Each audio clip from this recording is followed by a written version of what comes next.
ପାଟଣା ଥାନାରେ ପାଦ ଦେଉ ଦେଉ ଚଢାଉ କଲେ ପାଟଣା ଥାନାର ନୂତନ ଥାନାଧିକାରୀ କିରଣ ପ୍ରସାଦ ସାହୁ ଏବଂ ପାଟଣା ବନପାଳ ନିରଞ୍ଜନ ସେଠୀ। 5ଟି ବାଲି ବୋଝେଇ ଟ୍ରାକ୍ଟର ଗାଡିକୁ ଜବତ କଲେ।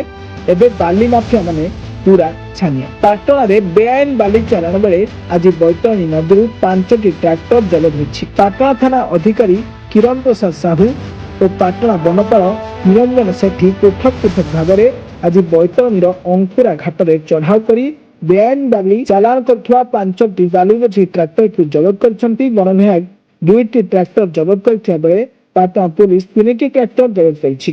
ଜବତ ଟ୍ରାକ୍ଟର ଗୁଡିକ ପାଟଣା ବନାଞ୍ଚଳ କାର୍ଯ୍ୟାଳୟ ଓ ପାଟଣା ଥାନାକୁ ଅଣାଯାଇଛି। ଏ ସମ୍ପର୍କରେ ଖଣିଜ ବିଭାଗକୁ ଜରିମାନା ପାଇଁ ଚିଠି କରାଯିବ ବୋଲି ଜଣାପଡିଛି। ଏକକାଳୀନ 5ଟି ବାଲି ବୋଝେଇ ଟ୍ରାକ୍ଟର ଜବତ ଘଟଣା ବାଲି ମାଫିଆଙ୍କ ମନରେ ଛନକା ସୃଷ୍ଟି କରିଛି। କେନ୍ଦୁଝର ଜିଲ୍ଲାରୁ ଦଶରଥ ବାରିକଙ୍କ ରିପୋର୍ଟ, ବ୍ଲାକେଟ୍ ନ୍ୟୁଜ ଓଡ଼ିଆ।